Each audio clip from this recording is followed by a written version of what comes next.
So, would like to Okay. welcome everybody out to our MBK Youth Talk series, talk number one. Got a distinguished panel here of young people that's going to be talking about, pretty much things from their perspective. And our conversation, our topic for the night is COVID-19 and the youth and young adult perspective. Um, so I'll allow everybody to go around, and what we'll do, we'll just go counterclockwise. We'll start off with you, Deanna. My name is Deanna Goodwin. I am from Spartanburg, South Carolina, and I am a senior at the HBCU Livingstone College in Salisbury, North Carolina.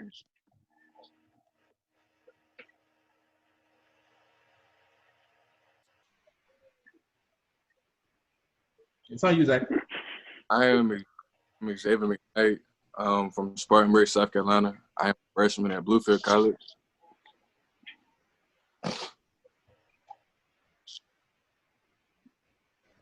We'll just keep it going. Let's go to the bottom box. We'll go with you, Tyra. I'm Tyra. I live in Irma, South Carolina. I'm a freshman in high school at Irma High School, and I'm a young entrepreneur. My name is Jalen Cohen. I'm from Spartanburg, South Carolina, and I go to Dorman University.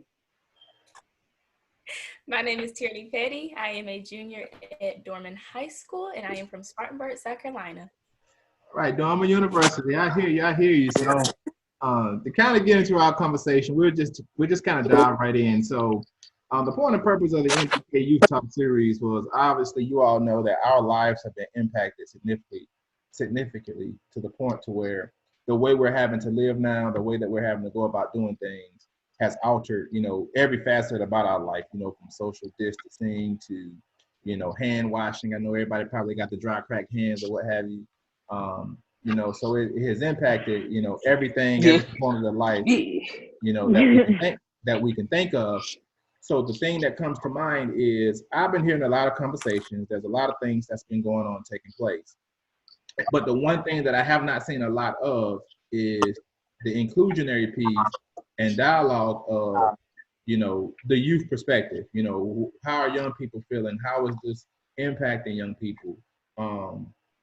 What is it doing to them? So, I wanted to make sure that we provided that opportunity to have that conversation, very frankly regarding the youth perspective as it regards COVID or what have you. So I say we'll just dive right in to whoever wants to lead the conversation out. I'll probably try to keep the responses maybe about 2 or 3 minutes, but whoever want to jump in and talk about,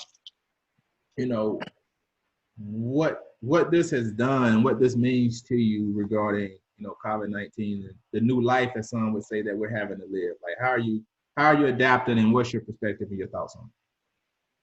Just unmute whoever wants to chime in.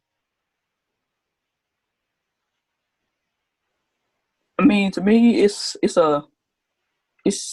something to get used to, because I know right now I'm a senior in high school, and so almost everything that got canceled, like prom, graduation. I don't know if they're gonna still have graduation or not. It's just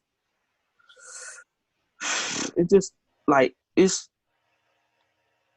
not what you would think would happen at this moment. It's controlled by like other people. It's not controlled by us. It's like what they want, what the government wants to happen, that's what's gonna happen. It's just not ideal that out of nowhere this happens, and all this stuff start happening and start canceling everything, and it just makes me wonder, like, where, like, how and where.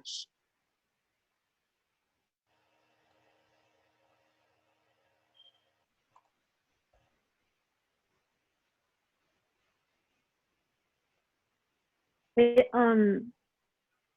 as far as impact in my daily routine, it really hasn't changed it much. I mean, I'm a senior in college and I'm an English major, so I spend most of my time researching and writing papers anyway. So being at home and doing it isn't much different than being in my dorm and doing it, but it definitely has taken away a lot from us college seniors. from other students on campus as well. We had to evacuate our campus within a time span of 4 days, which then got extended to another 3 days. And we're no longer having graduation, so I don't get to walk. But they said that we could attend the December commencement, which a lot of people are from places like Michigan and Wisconsin, and they're not going to be able to come back. They can't afford to do that. On top of the financial burden that's placed on a lot of students because they didn't have the funds to move so quickly, and then the school made no effort to help us or refund anything. So a lot of people are still actually stuck on campus because they don't have the resources to get back home with their families.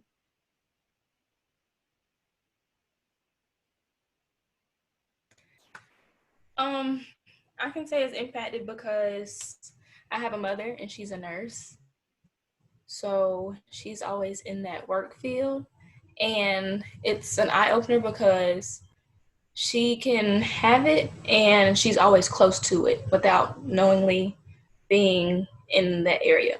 So it makes me an eye-opener to make sure I'm cleaning, make sure I'm staying away from people. The self-isolation is kind of hard because we're not used to it. We have to do school online and we can't hang out. A lot of things are closed because of the government.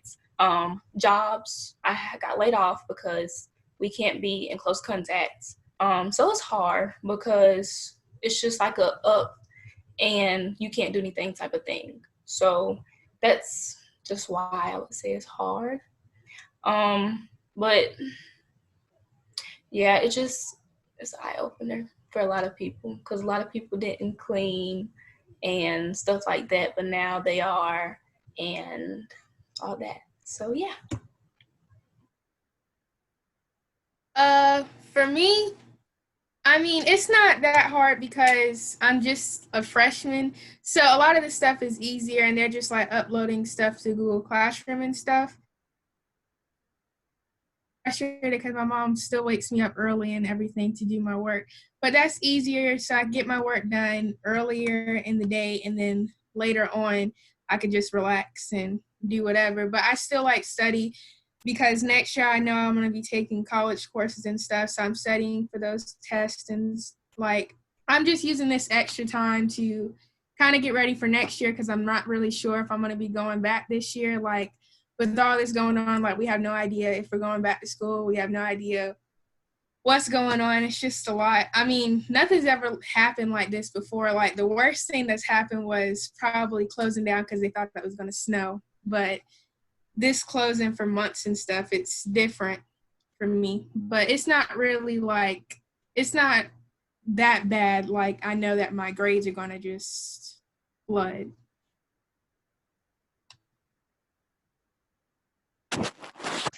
Me, it's kind of like I'm more affected like school-wise. I can do my work on my computer, but when it comes like also with school, it's like I play basketball, so we lost a year and we pretty much didn't even get to finish that year.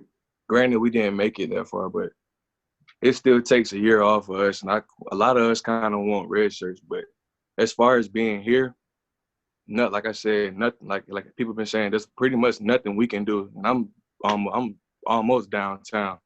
All the gyms, all that's closed. All the restaurants is just drive through. You really can't like, and like you saying, I was still working out and stuff before, but once you kind of informed me a little bit more about COVID-19, I kind of been forced to just take a chill pill and sit down. But I also have real bad sinuses and allergies every year, so it's kind of like every day I kind of gotta like check in with my mom about what's going on, how I'm feeling, cause a lot of the symptoms and stuff are the same. So it's just like I gotta be more careful, and I gotta I'm not used to letting her having to check in with my mom or call the nurse every single day, every night to see if I'm all right, if this going on. And then as far as like in my neighborhood, Antoine, you would know where I live. Some people do not care at all. And then you got some people who quarantine to the teeth. Like you can't walk in their house. They got plastic on their porch. It's just like, where I'm at, you'll see like the people who taking it to the extremes, people who don't care at all. Like, it's not so much affecting me with school and stuff. It's more so just me trying to adjust to not being able to work out and adjust to having to check in with my mom. As far as schoolwork, it's the same. It's not too much work. I can get my work done now. I am. But as far as as far as working out and stuff, that's probably the hardest thing with me. Right. So when we unpack that, like I heard a lot, like, from, your, athletic issues that you have, being home, having to get up early, more at home time with parents. I hear Tierney talking about, your mom being in a profession, being exposed. I got, two students at two different levels, a high school graduate, prom, college graduate, soon to be. When you talk about graduation, you put a lot of time in. How do you all think, and just feel free to whoever want to jump in, how do you all feel when you heard the information initially that, well, young people are immune to it, what have you, that I'm safe from it or what have you. How do you all feel about some of the talk and some of the things that you heard, and how aware and educated are you now on COVID, and how did you feel you were initially aware of and educated regarding what was taking place with it? At first, I mean, it was the beginning like anything else. It was like, I'm new to it, so I really ain't gonna pay no attention. Like, it's just like, and I heard like, it wasn't even worse than the flu. It's just another disease virus that came that we can't get rid of, that we ain't got no vaccine for. And that's pretty much it until I learned about it. And it's way more than what is that. It's when you get it, it attacks your whole body, everything.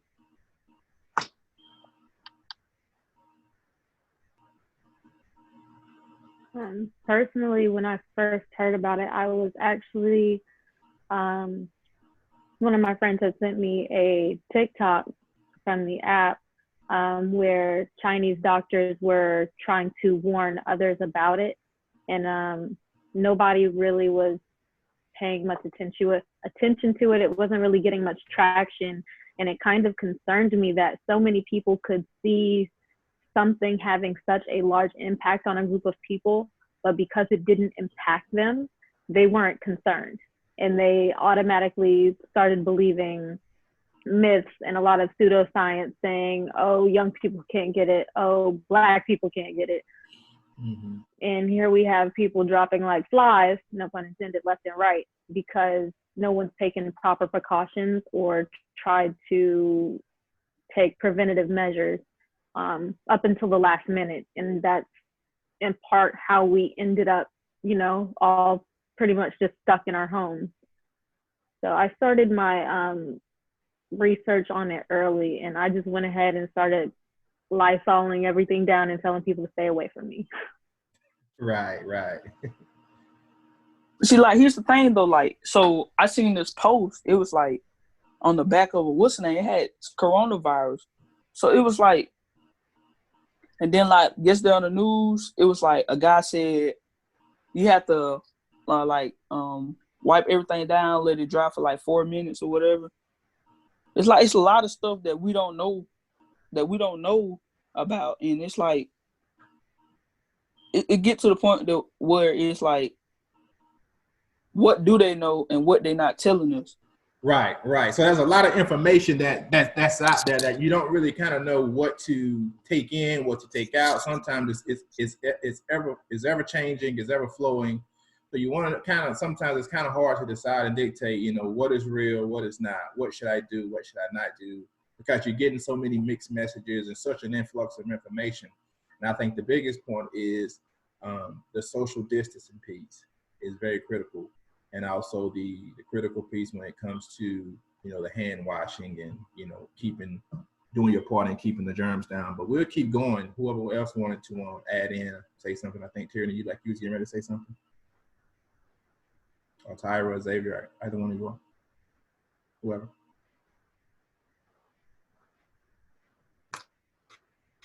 Okay, can you recap the question? Because your thing kind of went in and out. Okay, so essentially it was based on the things that you all said, based on the messaging and the things that you were hearing when you think about your peer group, folks that that's in your school or your peers or your family or your cousins or whomever that you spend time with. Like, how do you think that response have been, and what's your thoughts on the messaging that's been going out regarding COVID-19? So when we first heard about it, we knew it was in China, and nobody was really showing awareness to it.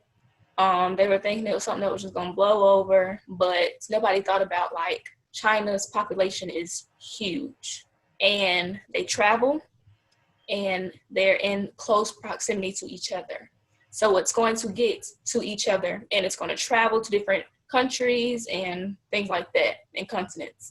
That's how we got it over here. When we first got it, people weren't thinking about it. They were like, oh, it's going to blow over. It's in these little states and stuff like that. People were flying, going on cruises, thinking it was a joke, catching it. And then once it started coming to schools close to us, that's when people started thinking about it, but they were still kidding about it. And at first it was like a joke to a lot of people, especially around us. It was a joke, and especially people our age, they thought it was a joke. But they didn't really think about it until it actually hit here. And that's when people started realizing, like, this isn't a joke. Like, we need to start cleaning up and stuff. Some people did and some people didn't. That's how a lot of things started getting shut down. First, it started off with meets, because I'm a track star, like track athlete. So our meets were starting to get shut down, and school was starting to send out letters and stuff. Then that's when people got aware. So we had different like cases and stuff that were supposedly in the school. People were joking about it. But when they ended up saying the last day that we're most likely not gonna come back, that's when people took it serious. So some people still aren't taking it serious. Some people are still out, but that's just how it is. So some people take it serious, some people don't. Unless it gets to them, we're in close proximity. Yeah, they're not gonna, think about it sometimes. So yeah. For wait, okay, I know your question. Never mind. So for me, everybody, when it first started, a lot of people were like joking around about it. Like somebody would cough or somebody would say they're not feeling good, be like, "Oh, you got that corona, you got that corona." Everybody would just joke about it and stuff. And then once they started closing schools, everybody was like, "Oh no, I don't want to do virtual school." And then once it started going on, people were like, "Oh, this is serious." Like people still joke about it and say stuff about it, like on TikTok. People say jokes about it, but I mean, I think people are starting to realize that this isn't a game anymore, and that it's a serious disease and it's serious what's going on. And like Tierney was saying, how it started out in China, and now I think the U.S. is like we have the most coronavirus cases or something like that. So it's like crazy how I think that America could have been more prepared for these kind of things. Like, I feel like we know that there's a lot of things in this world, and I feel like it could have but someone's in office right now, and we knew that wasn't going to happen. So that's all I'm going to say. So, so with that being said, obviously, that one of the key things with COVID-19 and in the response to it, to slow down the transmission and the spreading of it, preparedness is a big key and a big component. And without getting too far into details and throwing mud, slinging mud, or what have you, we can't change what happened, but we can impact the now and moving forward. From you all's perspective, how do you feel as far as preparedness that you feel like we were as a country, as far as our national government, as far as government on the state levels, and as far as our medical systems, as far as the CDC, from what like from you all's perspective, because young people don't get asked that question that often, or your voice ain't really really added into that equation. How do you feel the country was, and those different entities I mentioned at the various different levels, as far as preparedness to handle something of this such or this magnitude? What's your thoughts? I feel like we were nowhere near ready for this. I like, even though we seen it, we've been watching this happen across the overseas. We've been watching this spread like wildfire. I feel like, as far as national, I'm pretty sure people in the government it's kind of sense that it'll eventually spread over here, but I don't think nobody expected it to spread like this. But given that, even if we were expecting, I don't think we'll be able to. I don't think it's really that much that a government could do. Because like I said, in my neighborhoods or around on the south side, you go down a street, certain streets, everybody having cookouts today and this weekend, like 50 deep in their house. Like, and I'm not too sure what a government or people in our state is gonna do about that. If everybody cooking out, hanging out, everybody pretty much having their own little thing going like it's summertime, I don't think it's nothing that we can really do, like, more so than just going on social media and telling everybody. Like, I don't know what else we can do, like, from here at least. Good point.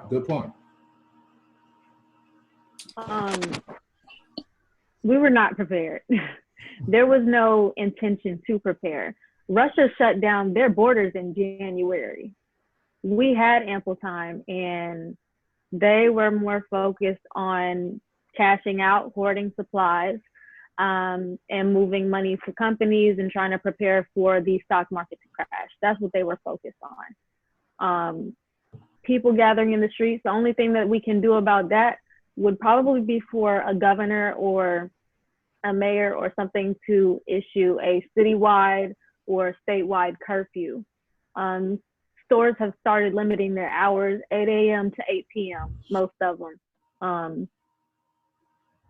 People are going to go out and do what they want to do. My friend told me the other day, this lady was yelling at this other woman in the store for having a mask on, talking about it's a hoax. It's just a ploy the government's using to get money. And it's all fun and games up until you catch it. So only thing that we can do as individuals is take preventative measures to protect ourselves and the people around us, and to hold ourselves, our family and friends accountable for their actions or their inactions, and not listen to outside sources or people who are like anti-vaxxers and against the developing of a vaccine. So true. Well said.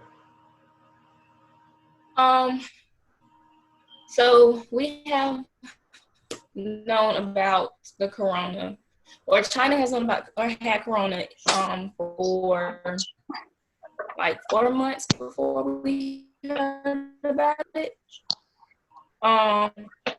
So we could have prevented it.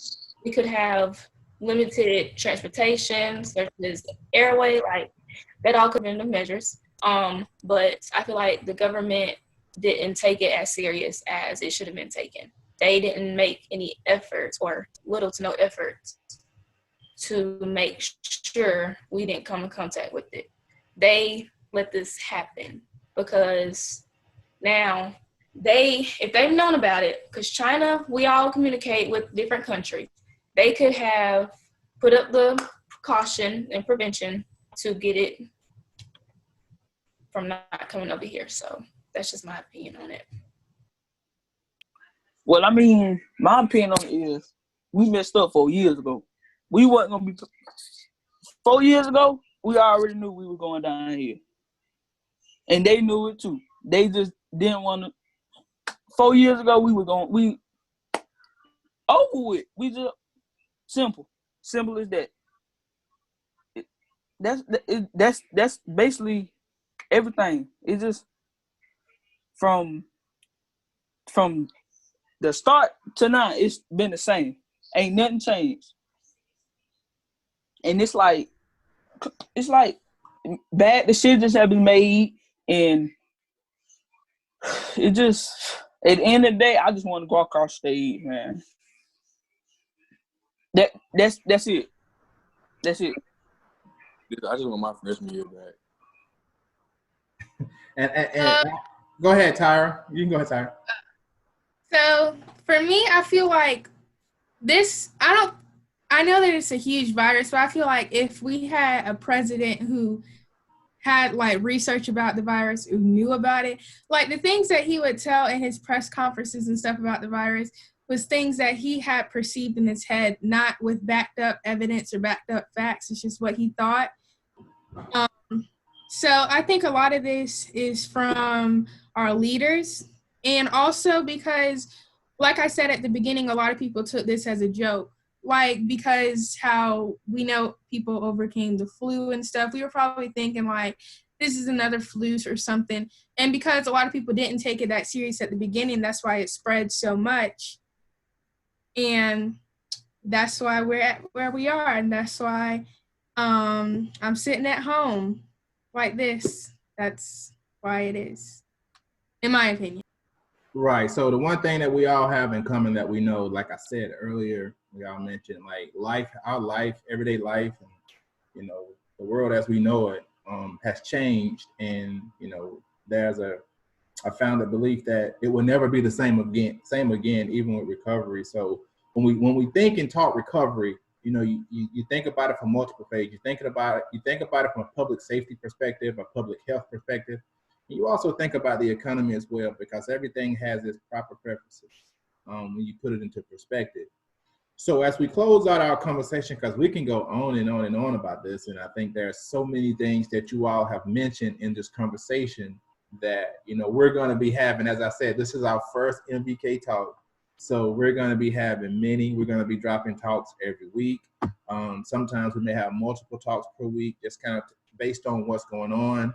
That's going to include professionals and other young people like yourselves. And, you know, all of you all will be back at some point in time for various different MBK Youth Talk with a different audience, what have you.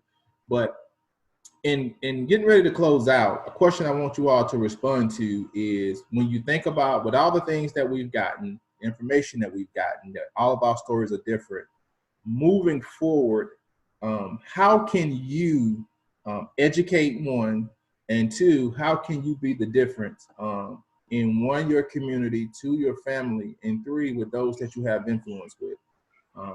How can you be a positive influence to them, an educator per se?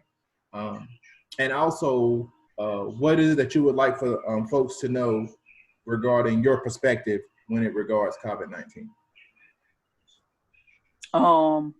It's just to educate them on what COVID-19 is, and tell them to practice social distance, because it's sad that it ended up like this.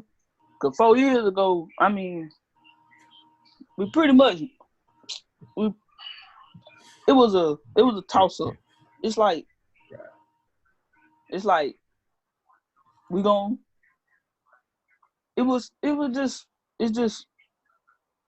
sad. That's what it is. That it ended. It's come this far. That y'all, it's people just not realizing that it's not making sense. It's not, and it just right. And that's a true sad. reality, Jalen. That's a true reality. You know, and that's a truth. That's a truth held by many. You know, we all have our different, you know, thoughts and ideologies, but the fact of the matter is, you know, information or misinformation is integral and is vital, because for many, it's the difference between life and death for many. You know, for, you know, younger entities, for young kids, babies, most importantly, our senior community, and those that are, you know, 50 and older, 60 and older, whatever number you want to throw out there. You know, for them, for some of us, it's a conversation of, you know, getting COVID is a matter of enduring weeks of, you know, severe pain or discomfort or what have you. But for many, it's the difference of survival.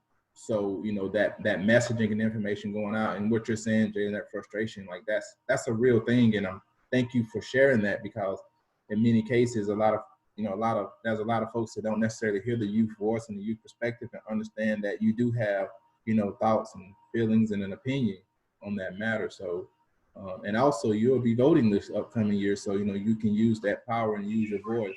Yeah, I will. Okay. And it's just like at the end of the day, I just want to walk across the stage and just give my mom my diploma. Cause I done came, it was 12 years. Basically done went down the drain, if you ask me. My closing thoughts on it are practice social distancing, wash your hands. If you think you've been exposed, self-isolate for at least 14 days because you can be asymptomatic and not show any physical symptoms. I am very disappointed. I did want to walk for my, college graduation, finally get my bachelor's, because it's been a long, hard road, and I just really just wanted that little piece of validation. But as far as coping with it, if your school or any other schools are offering free mental health support, I strongly suggest that you take it. Now is a time where there's a lot of people who are feeling anxious or depressed, either about the future or about our current circumstances. So it's important that you find people and other things that you can lean on for support during these difficult times. Meditate, do some yoga, exercise in your home. Try to stay active so you don't get too stir crazy sitting in the house. And above all, don't get behind on your work, because we still got to graduate whether or not we walk in. So I'm mad. They just told us we not getting no money back whatsoever. They said they gonna try to do whatever they can to get us everybody the rest of their stuff, but they not sending no money back. They said we pretty much stuck. That's the only thing. Like freshman year, it was already a little shaky, but besides that we pretty much wasted a year. We don't even get to finish our year, and we gotta pay.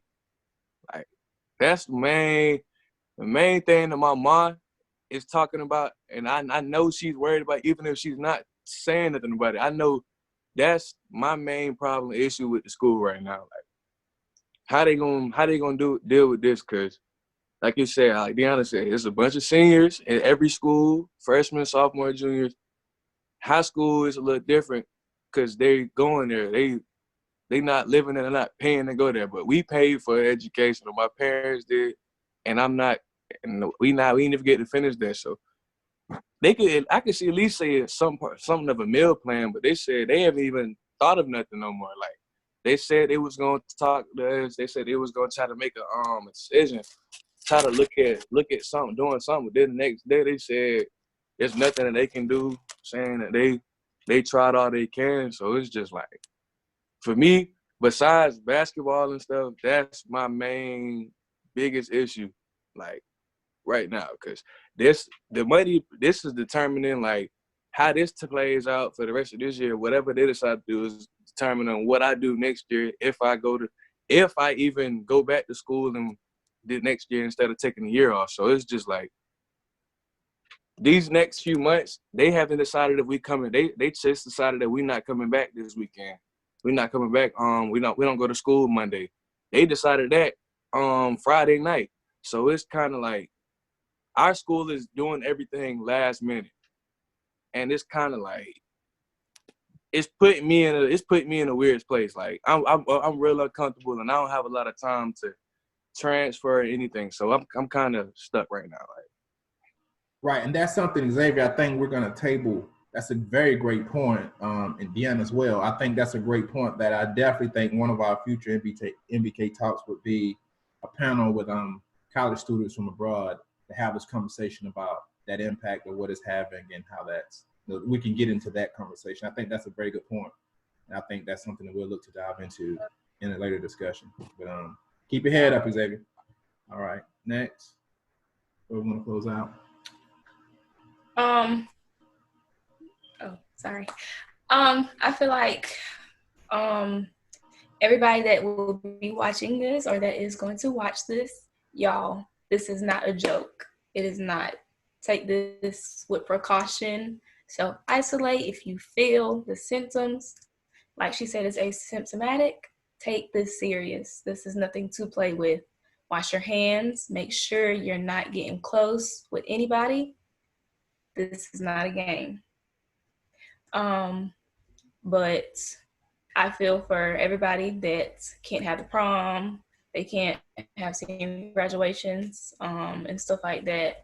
So y'all deserve it. Apologies, but this government is because it's government that could have prevented this. But yeah, that's my opinion.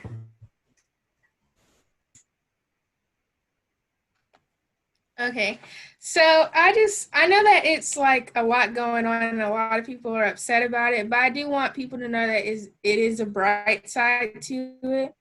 I mean, this is a time that you could be sitting in your house and you can reflect on what you can be doing and being grateful that you're waking up every morning healthy. So I think that people can be at home, you know, if you want to figure out things to do for yourself. I'm big on entrepreneurship. So maybe if you have an idea for starting a business, you can go ahead and plan everything out. This is a lot of time that we have on our hands, and it's time that you could use to start something for yourself. A lot of people sitting at home watching YouTube. Start making YouTube videos. That's another income, another check that can come in to help you with this issue. That's what I'm doing. I'm just trying to keep it positive, keep it pushing, even though it's a lot going on and it is negative, but I kind of want to make it a positive, knowing that there is ways that I could benefit from it in a good way. So that's kind of what I want people to know and want people to realize that in any situation, not even just in this situation, that you can overcome and make a bright side to it. Right. And I think, Tyra, closing out, I think that was perfect. I think finding the silver lining, the bright side into all of this.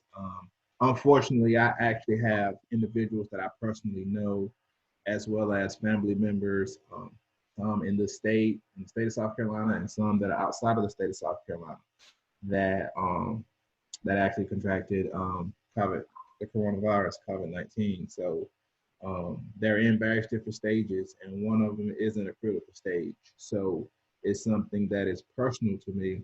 But as you said, Tyra, in making the best out of situations, you know, I've had the fortunate opportunity. I do a lot of travel back and forth and what have you, but I've had the fortunate opportunity to be a stay-at-home full-time school teacher dad, you know, with the kindergartner. So, you know, that has, you know, put a lot of things, you know, into perspective, as well as raise up a 1-year-old at the same time. So you can imagine, you know, what the house is like.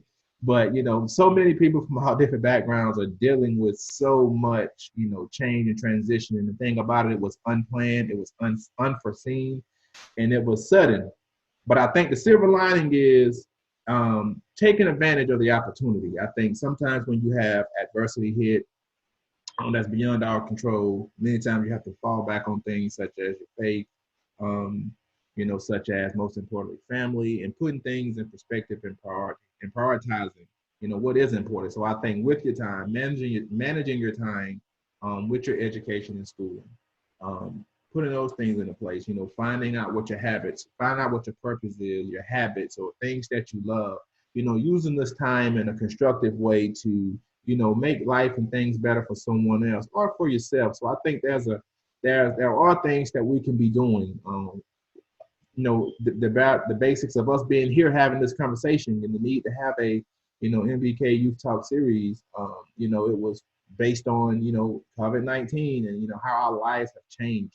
And I think it's important that we continue to ensure that you all's voices are heard. You all know our motto, empower. You know, that's what we do. Everybody take your microphones off. Turn your mics on. I mean, unmute your mics. Y'all know what we do. Y'all know what I'm about to do. Can everybody say it with me? Empowered. Empower.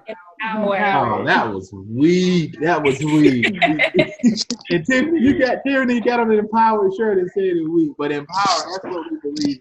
Jalen, too, that's what we do. You know, that's what we do. You know, empowerment, which is, you know, getting the power, having the power, and moving forward. So, you know, as we face, you know, COVID-19 and the coronavirus, let's do that together.